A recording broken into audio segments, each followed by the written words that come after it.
Hey anime fans, you're watching Nova Animate YT channel, your home for epic anime breakdowns and story explanations. Day, the world suddenly came to an end. A pandemic, war, economic decline, and food shortages had signaled impending doom. However, it wasn't humanity that delivered the final blow. It was the arrival of monsters, game-like entities that shattered civilization. What followed was predictable. Just like in novels, metahumans, individuals with supernatural abilities, emerged, and system windows began appearing before people's eyes. But there was a stark difference between fiction and reality. The supernatural beings weren't powerful enough to stop the apocalypse. 3 days later, in the ruins of a once thriving city, an apartment building stood amidst the debris. Inside, a lone man sat in his unit, calmly munching on a bag of chips and chugging a cold drink.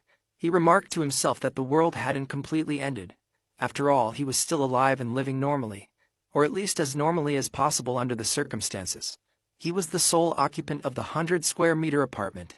His parents and grandparents were outside, lost in the chaos. This apartment had been purchased with a total of 400 million won, half from a bank loan and the other half from his family's savings. The only reason he was here, despite not being wealthy, was due to a tax benefit that required someone to live in the property for 2 years. That obligation had now turned into isolation following the apocalypse. Checking his phone, his expression darkened. The screen displayed a poor connection message, confirming he was completely cut off. He sighed, unable to contact anyone, when suddenly, movement outside caught his eye. A massive bird-like monster was heading straight for his apartment. Panic surged through him. As the creature opened its beak, ready to strike, he instinctively shielded himself, eyes shut in terror. The moment stretched, but nothing happened. When he opened his eyes, a glowing system notification hovered before him. A subject who hasn't been permitted entry is trying to enter. Another message followed. Ultimate shut-in house declaration, passive. Level 1. No one can enter the house without the ruler's permission. Relief washed over him. He had survived, thanks to this mysterious ability. He got up, muttering that his survival so far had been entirely due to his strange power. However, as he approached the door, frustration set in. He tried to open it, but it wouldn't budge. Kicking and shoving made no difference. The door stood resolute. 3 days passed, and while he was grateful for his protection, reality hit hard. He was completely trapped. Sitting in despair, another system notification appeared. The ultimate shut-in cannot leave the house. Scoffing, he sneered at the absurdity. Ultimate shut-in? What kind of ability was this? Rubbing his head, he lamented his helplessness. The real problem was food. His fridge had lost power the previous day, and he had been rationing the last of his side dishes. Now, only a few packs of ramen remained. Before he could dwell further, another notification startled him. You have hunted a Calican, level 23. You have obtained a great amount of experience points. Your skill level has increased. He stared at the message in shock. Looking out the window, he saw the monster that had tried to invade his home, now lying dead on the ground. A group of goblins had gathered around it, celebrating wildly. Did he hunt the creature just because it crashed into his house? Before he could process the thought, another notification appeared. You have obtained a new skill. A loot nearby has met the requirements. Calculating the loot. His surprise deepened as he read further. Loot calculation is now complete. 2,003,241 won has been deposited into the wallet of the ultimate shut-in. Staring at the message, he struggled to understand. Money? From nowhere? Before he could even think, he noticed something else. The electricity was back. Another notification explained. Ultimate shut-in house declaration, passive. Level 3. No one can enter the house without the ruler's permission. Dignity preservation, passive. Level 1. In order to preserve your dignity, half of your house's functions will be restored. His eyes widened in realization. The money in his wallet had triggered the house's partial restoration. Excitement surged through him. Rushing to his fridge, he confirmed it was running again. Turning on the faucet, water flowed freely. Checking his induction stove, he found it working as if the world hadn't ended. Joy turned to greed as he reached for his phone, wondering if the connection had been restored. However, the screen still displayed the same poor connection message. Frustrated, he scratched his head, cursing the one thing that refused to work. Then, something caught his eye. A USB drive lay on the table. Moving quickly, he plugged it into his computer. Photos began appearing on the screen. His childhood, his parents, his family. A picture of his mother cradling him as a newborn, another of her holding his tiny hand as he walked to school, a snapshot of his father and mother standing proudly beside him, his most recent birthday where they had all been together. His chest tightened. Determination burned in his eyes. He had to bring his family here no matter what. Rising from his seat, he walked toward the balcony, reaffirming his resolve. At that moment, a final notification popped up. Store Level 1. You can buy items listed in the store at original prices. Blinking, he saw another prompt. You have 2,001,001 in your wallet. Would you like to list your first item? Staring at the message, he could only wonder. Just what kind of power had he awakened? The system notification appeared before the main character, informing him that Store Level 1 had been unlocked. He could now purchase listed items at their original prices. Curious, he placed a hand on his chin, wondering what this store was. Without hesitation, he clicked on the system notifications store icon. Immediately, the system displayed his wallet, showing an astronomical balance of 2,002,003,241. A prompt appeared, instructing him to list his first item, with the option clearly presented. He walked over to his balcony window and attempted to leave the room. However, a chime from the system interrupted him, coldly stating that the ultimate shut-in could not leave the house. He sighed, realizing that, as expected, his skill level had increased slightly, yet he remained trapped. One thing was certain. Hunting monsters would raise his level, granting him new skills. With each level up, he stood a chance of acquiring an ability that might allow him to escape. But the real question lingered. How could he kill monsters while being confined indoors? Recalling the previous incident where a monster had charged at his house and died upon impact, he acknowledged that such luck wouldn't strike twice. However, an idea sparked in his mind. Perhaps he could target goblins. Without delay, he moved to his fridge, retrieved a water bottle, and without aiming, hurled it outside. The bottle soared swiftly through the air. As he had suspected, it worked. Items could be thrown out of the house? Encouraged, he decided to test something heavier. He reached for a dumbbell but grew frustrated. Meanwhile, outside, the goblins had finished eating the remains of a monster and were preparing to leave. Cursing under his breath, he realized this was his only chance. Raising his right arm, he propelled the dumbbell with all his strength. The weight hurtled toward the goblins but missed, striking a bird monster's corpse instead. The goblins immediately turned, now on high alert. Seeing their reaction, he knew he was in trouble. Glancing around his room, he realized he had only one dumbbell left. Folding his hands, he contemplated his next move. He lacked any objects heavy enough to eliminate the goblins and wasn't strong enough to throw large appliances like TVs or computers. Suddenly, a loud guttural noise echoed. The goblins, furious, glared at his building. Their leader barked an unintelligible command, pointing in his direction menacingly. His heart pounded as fear gripped him. His body reacted before his mind did. He had wet himself. The goblins roared in unison, charging toward the building. But then, a realization dawned on him. This situation wasn't as bad as it seemed. At this distance, he still had a chance. Acting quickly, he opened the store window in the system. His balance remained untouched, and the list item option was still available. Without hesitation, he selected the dumbbell for listing.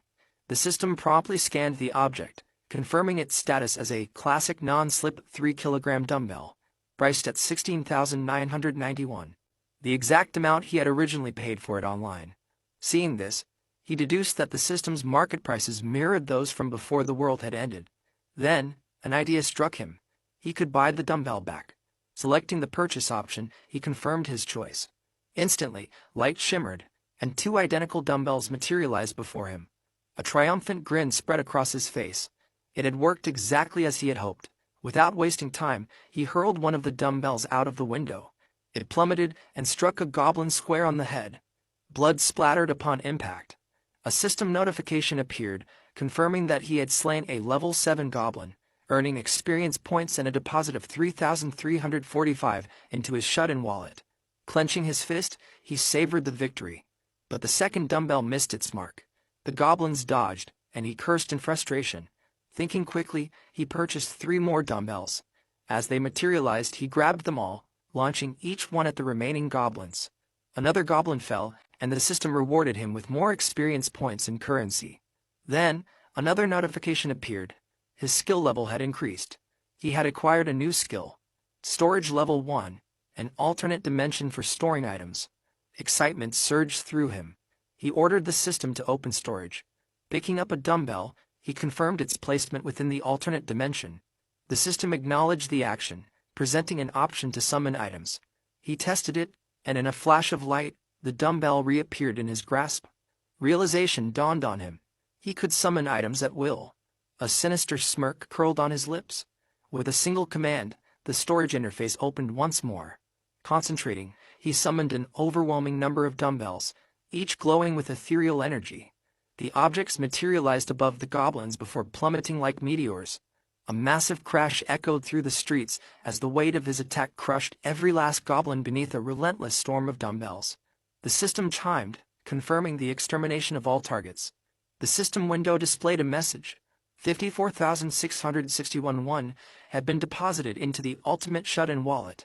Another system notification appeared, asking if the main character would like to list additional items, accompanied by a list item icon. His eyes sparkled with joy. Overwhelmed with happiness, he confirmed, yes. He had listed 10 items when the shop first opened. Various items were displayed in the store. A dumbbell, ramen, water, rice, eggs, milk, seaweed, canola oil, and a half-used bottle of tomato ketchup. Each item had its designated price beside it. He proudly stated, I sold the dumbbell I used to defeat the goblins, along with various groceries and daily necessities. Suddenly, he noticed something odd in his ultimate shut-in wallet. He had lost one. Confused, he questioned whether the dignity preservation function required money to maintain. Then, realization struck. Electricity, gas, and water bills. His eyes darted toward the fridge. This is troublesome, he muttered. Frustration built up as he cursed. Damn those goblin bastards. After he had eliminated them with dumbbells, they abandoned their home. Since then, he had only managed to kill 2 more. He gritted his teeth, finding prey was getting harder. He scanned the surroundings from his window. The corpse of the monster Killian had almost entirely disappeared, leaving only the head. There isn't a single creature here, he sighed. He needed another way to hunt. Gazing at the sky, he wished for a dumb calican to fly by. Just as the thought crossed his mind, his eyes widened. Another calican appeared. Excited, he bolted inside. The gods haven't abandoned me yet, he declared. Rushing to set up a trap, he tied a hand mirror to a drying rack, placing it on the balcony to reflect sunlight. The light caught the calican's attention, luring it in. The bird monster lunged toward him, but the ultimate shut-in system kept it at bay. It flapped furiously, trying to break through the invisible barrier. Watching its futile attempts, he smirked. It's a done deal. I'll definitely level up if I kill this thing. Suddenly, the calican flapped its wings with immense force, generating a gust of wind. Shielding himself, he closed his eyes. When he opened one cautiously, the bird had vanished. His heart pounded. Then, he spotted it, perched just above his flat, ready to strike. Sweat trickled down his temple as the calican pecked at the blue shield protecting his apartment. System notifications flooded the screen. An unauthorized entity was attempting to enter. Panic set in. Is that thing really about to break through? He had to act fast. Opening the system store, he reviewed his listed items. The loot calculation only worked if the corpse remained nearby. He recalled how some goblins had taken fallen allies away, preventing loot registration. His eyes flickered toward an item in the store. Canola oil. His mind raced. Could this work? Without hesitation, he purchased 10 bottles. Instantly they materialized before him. Grabbing them, he rushed to the kitchen, poured the oil into a pot, and set it to heat. He wrapped a stick with paper, secured it with tape, and dipped it into the hot oil. Then, an idea struck. He listed the boiling oil in the store. A system notification confirmed. Boiling hot canola oil has been listed. Lighting the makeshift torch, he approached the balcony. The calican still loomed above. Taking a deep breath, he summoned the boiling oil directly above the monster. A cascade of scalding liquid drenched the bird. It screeched in agony. Without wasting a second, he thrust the burning torch at it. Flames erupted. The calican writhed, plummeting to the ground. Watching from above, he grimaced at its agonizing cries. Moments later, its body stilled. A system notification appeared. You have successfully defeated a level 27 calican. Massive XP gained. New skill acquired. Loot calculation in progress. Then, 9,003,047,487 won deposited into his wallet. His jaw dropped. That's almost 10 million won. Before he could process his windfall, another system notification appeared. Requirements met. House territory expansion has begun. His apartment trembled. Panic set in. His eyes turned black. Something strange was happening. A dome-like aura expanded from his apartment to the hallway. Then, he saw them. People. His blackened eyes focused that, they're my neighbors. The main character, in a state of panic, raised his hand towards his eyes and questioned what was happening to him. He suddenly found himself able to see people. His neighbors. However, just as quickly as the change had occurred, his eyes returned to normal from their previous blackened state. Confused, he growled, recalling that he had just seen his neighbors from his apartment. The narrative then introduced the neighbors, a family of 4. The father, Choi Hyung-jun, his wife, Park Hyun, and their 2 daughters, 6-year-old Choi Naeun and 3-year-old Choi Seoyeon. A system notification window appeared before the main character, informing him that he had discovered beings who met the requirements to be taken in as citizens. The system prompted him, asking if he would like to grant them citizenship. As he studied his own feat, he questioned the system about what would happen if he chose not to grant them citizenship. The system promptly replied that beings without citizenship would be expelled from the house. It then asked once more if he was certain about refusing them citizenship. The main character took a moment to contemplate. He realized that if he did not grant them citizenship, they would be left vulnerable to the threats outside, particularly the monsters. After careful consideration, he instructed the system to grant citizenship to all 4 members of the family. The system confirmed that Choi Hyung-jun, Park Hyun, Choi Naeun, and Choi Seoyeon had been given citizenship. As he observed the system window, he speculated that he might have unlocked additional skills related to citizenship. Deciding to investigate further, he checked his abilities. He discovered that he had gained a new skill, Ultimate Eyes. The skill description indicated that nothing within the house could escape his sight. Curious, he inquired if he had any abilities related to his citizens. The system displayed another skill, Ruler's Declaration, a passive skill at level 6, which ensured that no one could enter the house without the ruler's permission. Within the same tab, he noticed an option labeled Citizenship Management. Selecting it, he saw all 4 family members listed along with their trust levels towards him. The current population stood at 4 out of a possible 600 people. He was shocked to learn that he could grant citizenship to up to 600 individuals. Opening the profile of Choi Hyung-jun, he observed that the man was at level 9, with a trust level of 24 towards him. Choi Hyung-jun had no awakened ability, and both his experience point distribution rate and money distribution rate were set at 0%. Additionally, the system allowed him to assign quests and even expel citizens. Staggering at this revelation, he pondered the meaning behind the experience point and money distribution rates. He deduced that it referred to the amount of experience and money he could share with his citizens. Grinning, he questioned whether this was how he was meant to become stronger. Curious about the quest function, he selected the option to assign a quest to Choi Hyung-jun. A system window appeared, displaying 4 parameters: quest description, time limit, reward, and penalty for failure. He was astonished to find that he could manually input the quest details. Deciding to experiment, he created a simple quest: hunt a goblin. The time limit was set to 168 hours, with a small amount of experience as a reward and no penalty for failure. The system prompted him to confirm whether he wanted to issue the quest. However, an idea struck him. He wondered how far he could push the penalty for failure. He instructed the system to change the penalty from none to death. The system made the change accordingly, and then asked again if he would like to issue the quest. At that moment he hesitated. Ultimately, he chose not to issue the quest, and the system confirmed that it had been cancelled. Sitting down on the floor, he contemplated the implications of this power. If he desired, he could kill his citizens at any time. He realized that he could create an impossible task and set the penalty as death, meaning he held the power over their lives.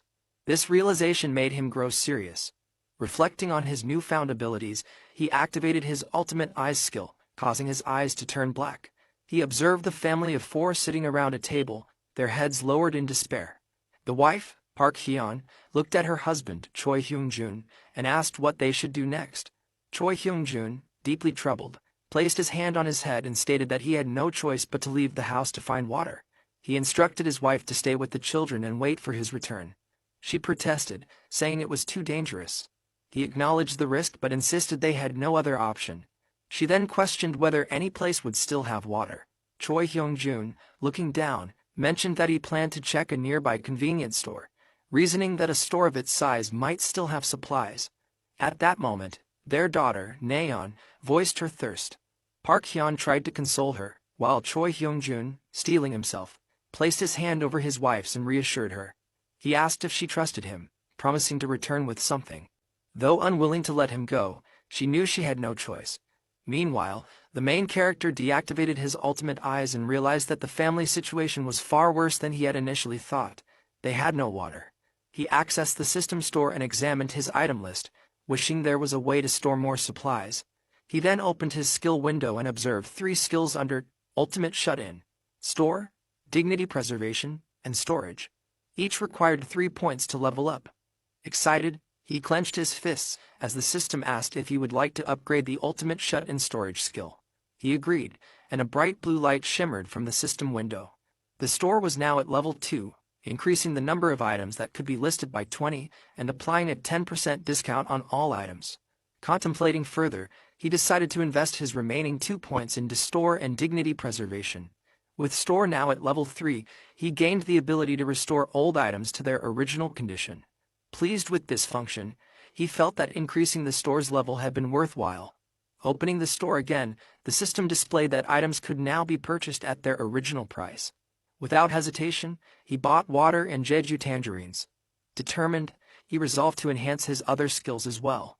The system prompted him about upgrading the Dignity Preservation skill, and he agreed. He realized that by providing electricity and water to his neighbors, he could request many things in return. The system notified him that Dignity Preservation was now at level 2, unlocking the ability to register vassals. Perplexed, he asked aloud what a vassal was. Meanwhile, Choi Hyung-jun prepared to leave the house in search of food and water. His wife clung to their 2 daughters, her eyes filled with worry. He reassured her that he would return soon and asked them to protect the house in his absence. His daughter, Nayeon, tearfully questioned if he was truly going outside, fearing the monsters. A flashback revealed a past moment when the 2 sisters had been playing before a horde of goblins appeared, forcing them and their parents to flee. As their mother consoled them, Choi Hyung-jun thought to himself that this could very well be the last time he saw his family. However, before he could leave, someone knocked on the apartment door. The family tensed. Choi Hyung-jun, gripping a golf stick, prepared to defend them. A voice called out, asking for the door to be opened. Silence followed, and then the voice repeated its plea. Choi Hyung-jun hesitated, wondering if it was a human or a monster. The door opened, and light flooded into the dim room. Shielding his family, he shouted for the intruder not to harm them. But the voice that responded was calm. "Excuse me?" Turning slightly, with suspicion, he asked for the stranger's identity. The main character finally introduced himself. "I am Kim Jae-hyun, I live next door." He continued speaking, mentioning that he had brought some water and tangerines, and asked if they could talk for a little while after they had eaten and drunk. Choi Hyung-jun looked at him in surprise. Overwhelmed, he stood up upon seeing his family. Turning towards the main character, he bowed respectfully and expressed his gratitude for the water and food. He stated that he had no reason to refuse such kindness, and considered the possibility that this person might be able to help them. Leading the way into his house, Choi Hyung-jun invited the main character inside. Inside, the 2 sisters observed the main character with suspicion, causing him to feel uneasy. He wondered if he had shocked them too much. Noticing the blackout curtains in the room, he thought to himself that it was a wise decision by the family, as it significantly reduced the chances of being attacked by monsters. Taking a slice of tangerine, he placed it in his mouth while contemplating. As he glanced towards the dark room, he decided that they needed some light. Issuing a simple order, a blue light appeared in his pupil, illuminating the previously dark room. Choi Hyung-jun, shocked, exclaimed that the lights had returned. The main character instructed Choi Hyung-jun to first give his children some water. Choi Hyung-jun accepted the water bottle with gratitude, thanking him. Calling out to his daughters, Nayeon and Seo-yeon, he handed them each a bottle of water. As the sisters drank, they suddenly choked. Their mother, Park Hee-won, immediately turned to one of them and asked if she was all right. Observing the daughters, the main character suddenly asked them if they liked tangerines. Offering one to the younger sister, she accepted it and thanked him. Park Hee-won told her daughter Seo-yeon to wait as she would peel it for her. Park Hee-won fed a slice directly into her mouth. The moment she tasted it, her eyes glittered with happiness as she savored the fruit. Her mother asked if she liked it, to which she eagerly responded with a yes. Seeing this, the older sister chimed in, expressing her desire to have some as well. Their mother then fed Nyan a slice, and she too was delighted by the taste. A system notification appeared before the main character, indicating that the family's trust had increased. Citizen Choi Seoyeon's trust had reached 50, unlocking loyalty. Choi Nyan's loyalty had surpassed 30, fulfilling the requirements to be registered as a vassal. A system window then displayed Choi Nyan's profile, showing that she was level 2 with a trust level of 57, no awakened ability, and both experience and money distribution rates at 0%. Two options were provided: give quest and expel. The main character questioned whether she had truly met the criteria to be registered as a vassal, but he thought she was too young. Unlike citizens, he could only register 10 vassals, and he needed them to be at least at Choi Hyung-jun's level to effectively carry out orders. Looking at Choi Hyung-jun, a description appeared above him, revealing that his trust level was 31 and his level was 9. The main character realized that he needed to increase Choi Hyung-jun's trust further. At that moment, Choi Hyung-jun called out to the main character, who immediately became alert and asked what was wrong. Choi Hyung-jun expressed his gratitude, stating that he did not know how to repay such kindness. The main character suggested that they talk in the corridor. Choi Hyung-jun hesitated for a moment before agreeing. The scene shifted to the corridor, where the two engaged in conversation. The main character asked if Choi Hyung-jun had received the citizenship he had granted him. Surprised, Choi Hyung-jun responded with a question, asking if the notification window he had seen was related. He mentioned that his entire family had received it about 30 minutes ago. The main character inquired whether anything unusual had happened during that time. Choi Hyung-jun recalled that they had been unable to move their bodies for a short while. The main character remembered that individuals would be temporarily frozen until they fully received their citizenship. With a serious expression, the main character assured Choi Hyung-jun that he would help him return to the life he had before everything changed. Shocked by this statement, Choi Hyung-jun listened as the main character continued, promising that he could ensure monsters would not invade their home. Still sweating and bewildered, Choi Hyung-jun asked if such a thing was truly possible. The main character confidently confirmed that it was. Closing his eyes in thought, Choi Hyung-jun reopened them and acknowledged that such help would not be free. He asked what he needed to do in return. The main character warned that it could cost him his life, and asked if he was still willing to proceed. A heavy silence followed as Choi Hyung-jun contemplated the risk. However, with determination in his eyes, he clenched his fists and declared that he would do it. He explained that even without the main character's involvement, he would have had to leave the house to find food and water anyway. The main character nodded, recognizing the gravity of his resolve. Choi Hyung-jun reaffirmed that he had already put his life on the line once before. Acknowledging this, the main character suddenly shifted the conversation, asking about a golf club he had seen earlier, and how much it had cost. Puzzled by the abrupt change in topic, Choi Hyung-jun hesitated before replying that it had been around 400,000 or 500,000 won. The main character thought to himself that it was too expensive to list in the store, deciding that he needed to save money for the future. Confused, Choi Hyung-jun asked why the main character had suddenly brought up the golf club. The main character casually waved his hand and dismissed the question, suggesting they set that aside for the moment. He then inquired if Choi Hyung-jun remembered the day the monsters appeared. Choi Hyung-jun confirmed that it had happened on a weekend. Recalling the goblin attack on his family, he described the experience as truly horrifying. Placing a hand on his chin, the main character noted that those who had stayed home that day seemed to have survived. He reflected that, although a single goblin was not particularly strong and had a lower level than an adult male, their real danger came from always moving in groups. However, he considered that humans had the same advantage when united. Realizing that he needed to grow his army quickly, the main character addressed Choi Hyung-jun. When Choi Hyung-jun responded, asking what was the matter, the main character declared that from then on, he wanted him to help search for survivors together.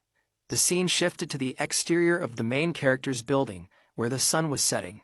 Inside, he lay on his couch when a system window appeared, notifying him that Choi Hyung-jun's trust had increased. He observed the system window and noted that the trust level had risen again. Within the system management interface, the trust levels of all 4 family members were displayed. As he gazed at the window, he reminisced, contemplating the possibility of eventually reuniting with his family members by gradually bringing people in. With a solemn expression, he questioned the situation, his eyes filled with sadness. At that moment, a loud scream echoed through the air, startling him. He quickly moved to his balcony to investigate. What he saw below left him both shocked and surprised. People were engaged in battle with goblins. Assessing the situation, he considered the difficulty of assisting those on the ground. The focus then shifted to the battle below, where the goblins roared ferociously. One individual wielding a baseball hurled it with immense force at a goblin, sending it flying backward.